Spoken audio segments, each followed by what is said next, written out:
Hello, I'm Matt Galloway, and this is the Current Podcast. Over his years in journalism, Ed Yong has acquired quite a few titles. Science writer, best-selling author, Pulitzer Prize winner for his work covering COVID-19, and most recently, somebody who suffers from birder derangement syndrome. As far as I know, that is not an official medical condition, and it is self-diagnosed, but it is very real, if harmless. He and many others might be experiencing the same thing this spring. Ed Yong recently wrote a piece in the New York Times about the joy his newfound love of birding has brought him and how stepping away from the busyness of our lives can be transformative, whether you are a birder or not. Ed Yong joins us now. Ed, good morning. Hi, thanks for having me. Thanks for being here. Have you seen any birds of note today? I have not been able to go out birding yet because I'm here chatting to you, but I can see some house finches feeding off the bird feeder in my backyard, and I was woken up at 3 a.m. by our local very loud mockingbird. You've been recording the number of birds that you are seeing, and I mean, you started doing this in September. How many are you up to now? What's the number at? Hang on, let me get you an actual number. I do have a list somewhere. So currently, it's about 450. That's amazing. Roughly. Thank you. Yeah, it's a lot, right? I think that that keeping a tally of the number is, of course, one way to go about it. But I think what I really enjoy about birding is everything beyond just the numbers and the list keeping. It's been phenomenal for my mental health. It has tripled the time I spent outdoors.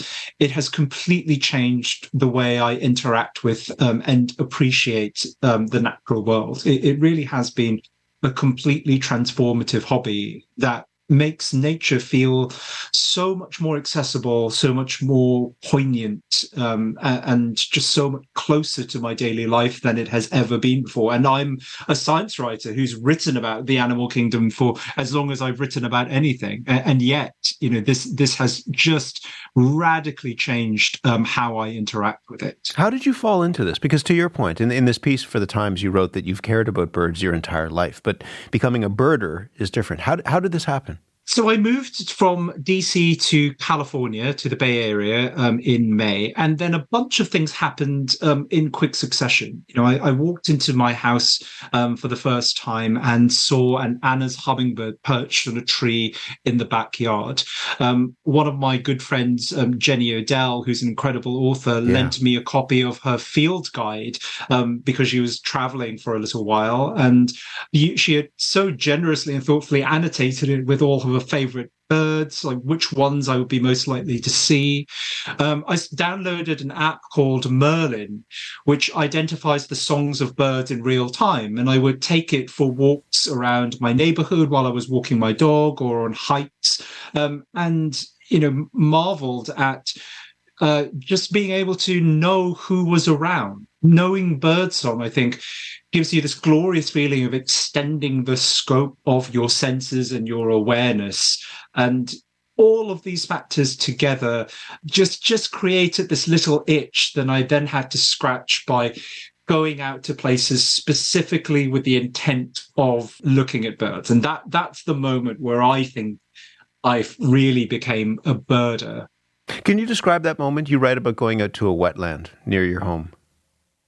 Yeah, there's a site called Arrowhead Marsh, which is one of the best birding spots in Oakland. It's mainly a wetland, but it has lots of different habitats as well. Currently I can go out there and with not too much effort over about an hour and a half, see maybe 50, 60 species.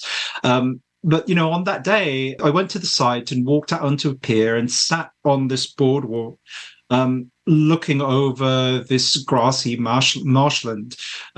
I saw a great blue heron. I heard marsh wrens calling in the reeds. I saw a red-necked phalarope. It's a type of wetland bird that sits in the water and spins in circles to stir up insects, which it then eats.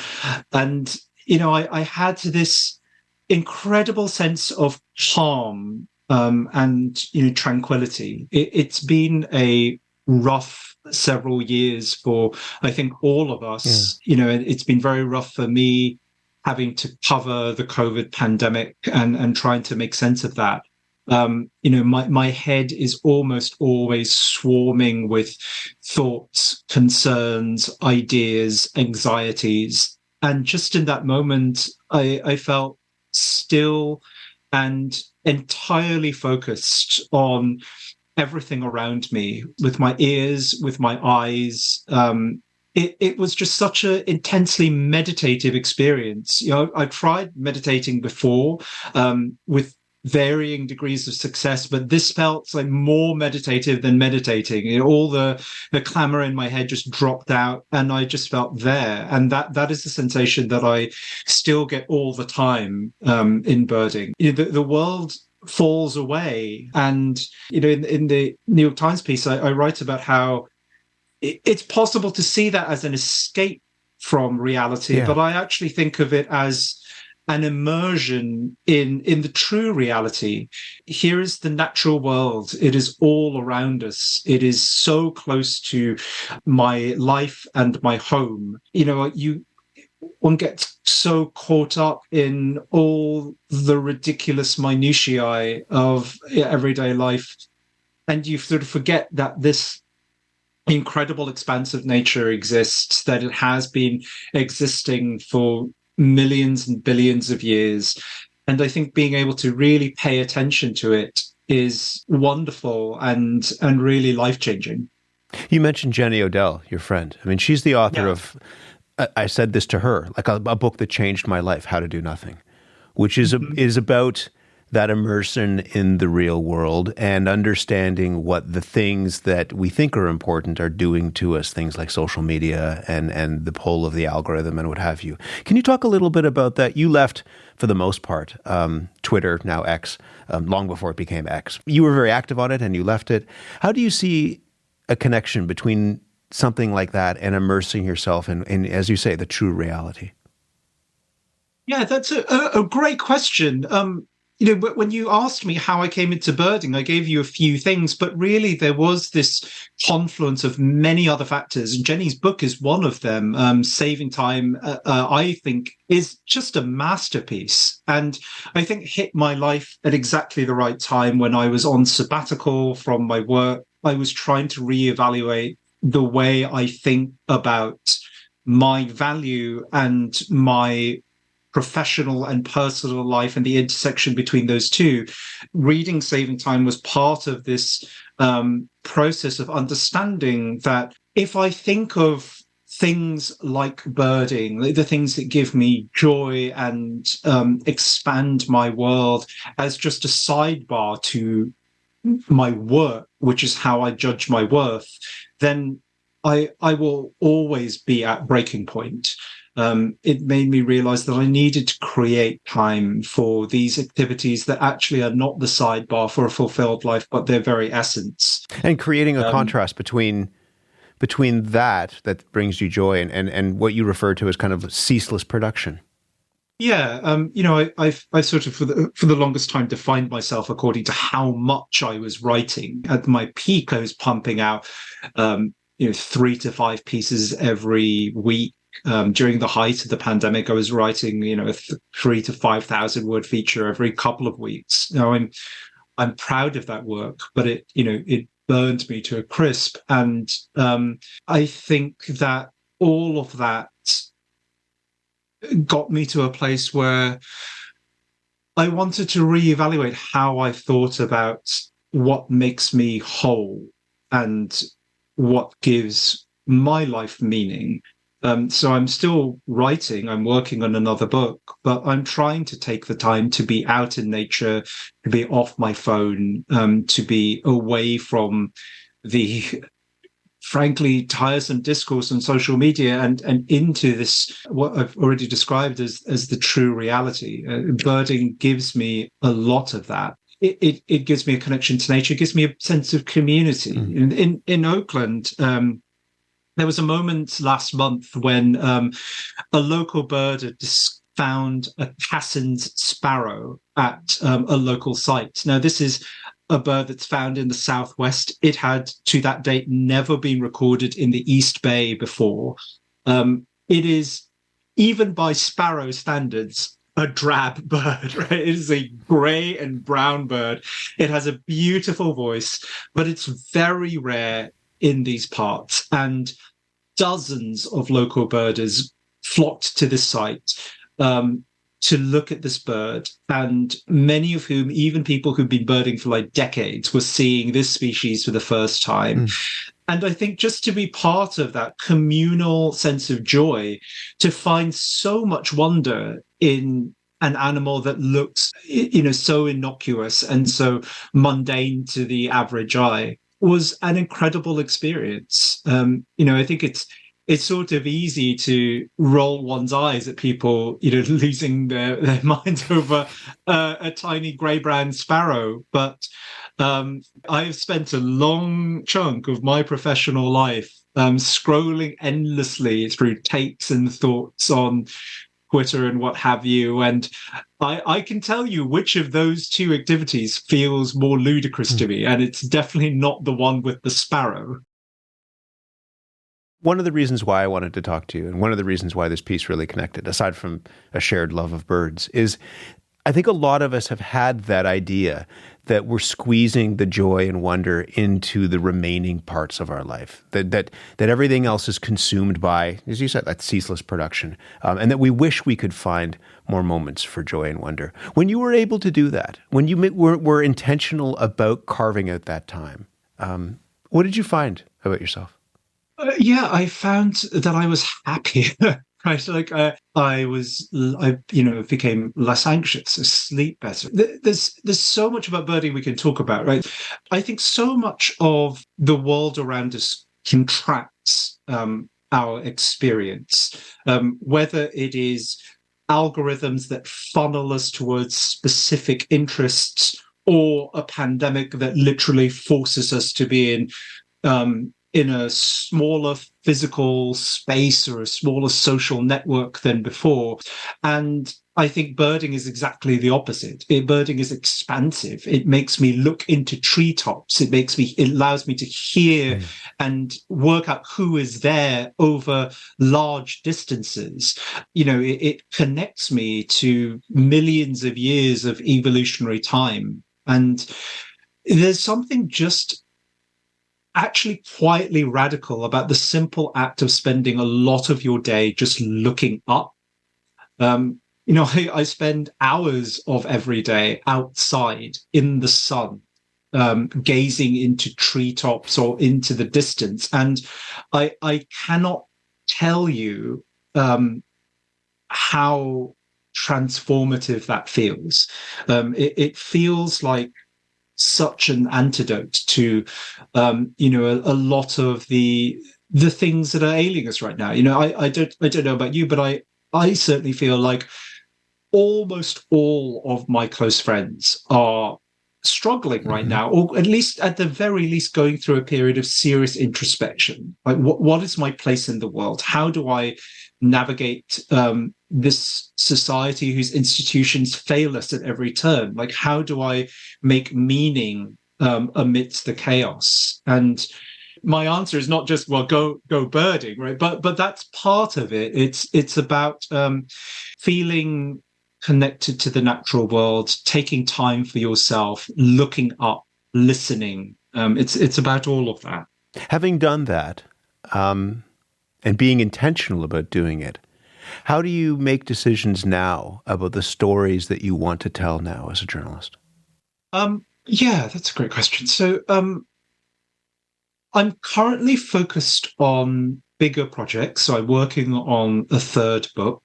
And I've just realized over the last years that the bigger projects have the most impact. They really affect people's lives. Like, I've had a great response to my previous two books, obviously to the pandemic pieces, in a way that, the same number of words scattered across much shorter throwaway stories just doesn't have. So, rather than sort of judging my value according to how much work I churn out, I'm trying to sort of focus on these big hits, and then also carving time for myself to do things like go birding. I want to note that this is a pretty privileged reality, right? Like, I am now a freelancer, basically. I have complete control of my hours, so I can go birding if I want to. I think most people don't have that freedom and that opportunity. But I would say that despite that, being intentional about this stuff is still very possible. Sometimes friends ask me, like, when do you go birding? And the answer is kind of all the time, right? Like, I am birding right now while we're having this talk. I can see house finches in my feeder. I can see an Anna's hummingbird doing courtship displays on the yard across the street. I can see a California towhee foraging in my garden. And one thing I really wanted to stress in the Times piece was it's very easy to think that nature is largely inaccessible to us. I've just listed a bunch of backyard birds, which are very easy to spot here in Oakland. And I remember when Jenny first gave me her field guide, looking through it and thinking, well, great, like, I'll see, some of these, but there's no way I'll see like a golden eagle or, a white-winged scoter. These are birds that are in the field guide for completion's sake. There's no chance like a random guy who lives in the city is going to see these, but I can tell you how to find golden eagles within half an hour of Oakland. I can be in a marshland or in a forest or in rural grassland so quickly. I've seen golden eagles, loggerhead shrikes, sandhill cranes. I've been sat in a forest that's like 10 minutes from my house in the dead of night listening to 4 species of owls hooting at each other. So much of what I thought would never be accessible to me is actually like easily accessible. I was going to say, the last couple of things I was going to ask you. One is I was going to say that app, the Merlin Bird ID app, is like magic. It's like Shazam for birds, and that's a big help. But the other part of it is just being available, right? Being interested in looking up and keeping your ears open. Absolutely. The Merlin app is great. It's great for song ID, but its actual secret sauce, I think, is that it's an encyclopedia. Right? You can look at any place at any time, and it will tell you, here are the most common birds you are likely to see at that spot. Having song samples. It's truly miraculous how much information Merlin contains, let alone the ID stuff. But you're right. It's just about creating time and finding those opportunities, and I think it is easier than ever to do that because of tools like Merlin, because of sites like eBird. eBird is a place where I and most other serious birders log their sightings. Like, you go to a place, here are the species I've seen, here are some notes about them, and so on. So, for example, if I do a trip to, I don't know, Jackson, Wyoming, I can get eBird to give me a list of all the birds I have never seen before that people in Jackson have seen in the last week, and I can get the app to tell me where those birds have been seen. It's actually phenomenally easy to get started with this. It's about 2 things, like, firstly, creating the time and the space for it in your life, and also getting over this sort of mental block that this is silly or hard. I've absolutely looked at my field guide and thought, I will never be able to tell apart this entire page of birds that look exactly the same. And that was 4 months ago, and I now can, right? Well, I'm starting to. Because of the contracting force of our world and our society, I think we internalize this idea that nature is distant from us. But no, the natural world is a half-hour drive from my house. The natural world is literally in my eye line right now.